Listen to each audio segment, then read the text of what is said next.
Rabil Sheikh.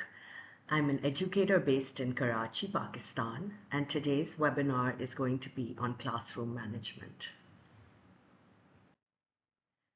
There will be three learning objectives of this webinar. Number one, understanding effective classroom management techniques.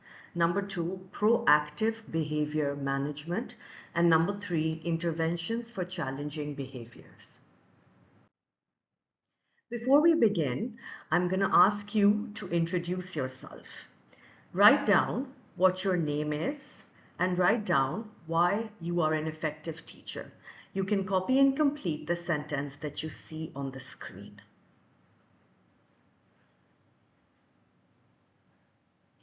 The purpose of this very simple activity is to put you in a good mood for learning. You can use these activities in your own classes as well. In fact, I would like you to observe this webinar in a way of how you can structure your own lessons.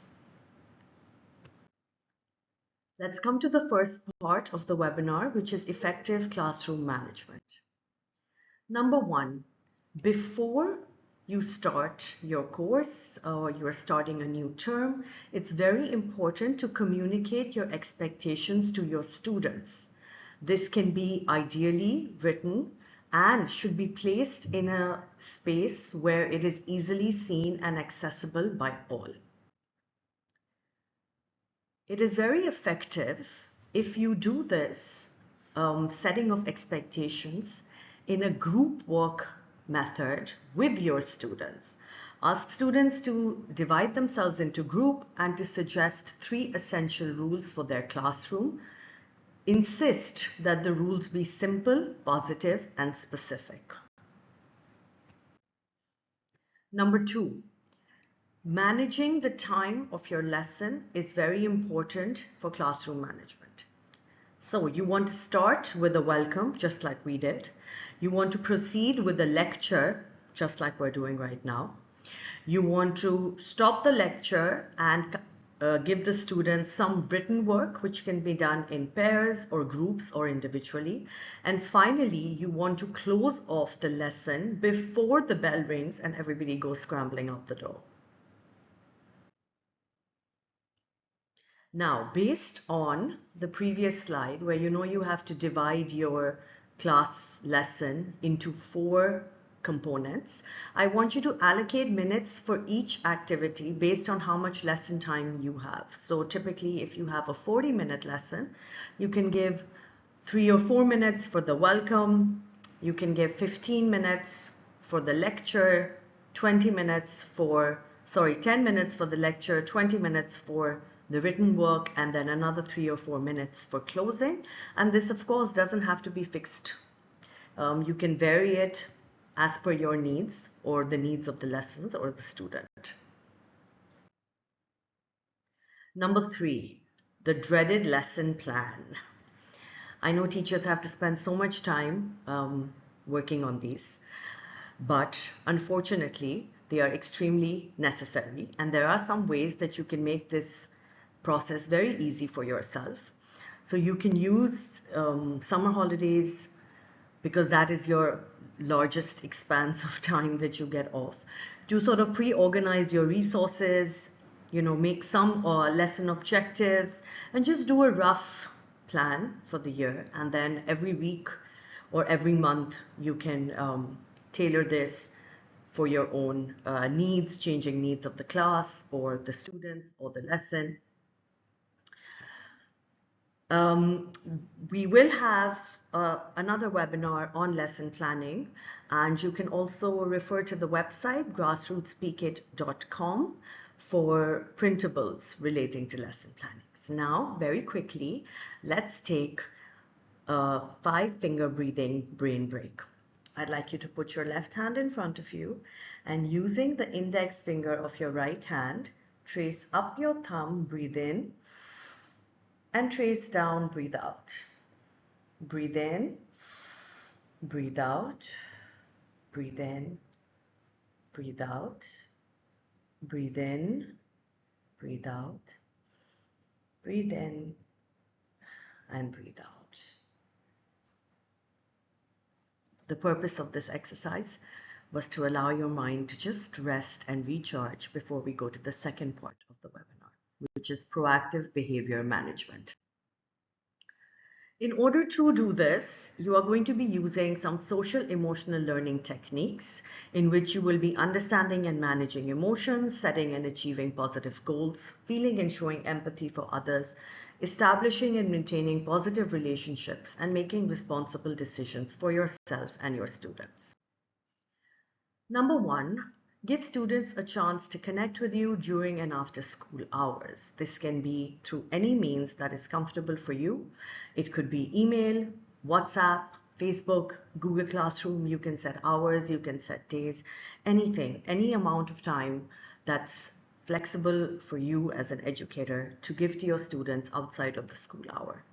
The purpose of this is to allow students who are shy and who may not be able to ask you a question in front of everybody, or if the school day is too structured for them to find you, outside of class hours is difficult. This is a good way that they can contact you. Number two, you want to listen to young people. And you can use the sentence stems that we used at the beginning of this webinar. You can change it to whatever you like in order to find out what is it that your students are thinking, feeling, worried about. And it would be ideal if you could collect the responses written anonymously, which would ensure that you get honest responses.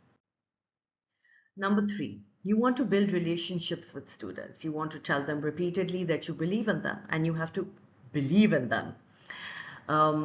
Ask them to complete this statement. What do they think they're good at? Note down their responses. Follow up through the year. Play the birthday game. It would be such a nice feeling to have the teacher remember your birthday. So you could make that a tradition in your lessons. Once more, a very simple brain break. You're going to close your eyes. You're going to block your ears. Breathe in and breathe out while making a humming sound.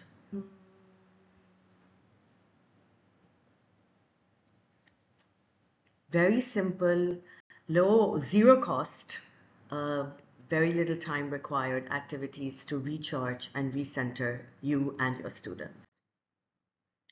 So what are the interventions for challenging behavior? You can be in a situation where you have tried all the above and you are not still being able to get a classroom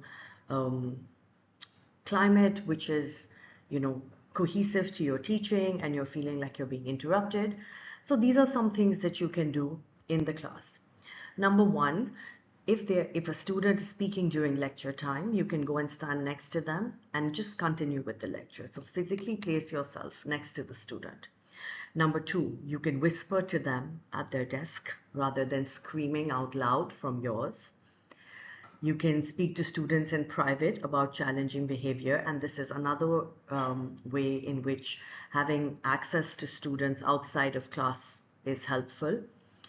And number four, you want to praise a student's observable behavior by complimenting effort. For example, making comments such as, I can see that your desk is very well organized. I can see that you've got all your notebooks and stationery ready for the day.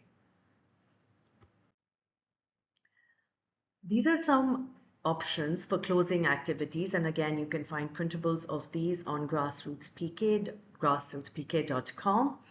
This is an exit ticket and a KWL chart. And again, I would recommend that you can also collect these anonymously so that you get honest responses.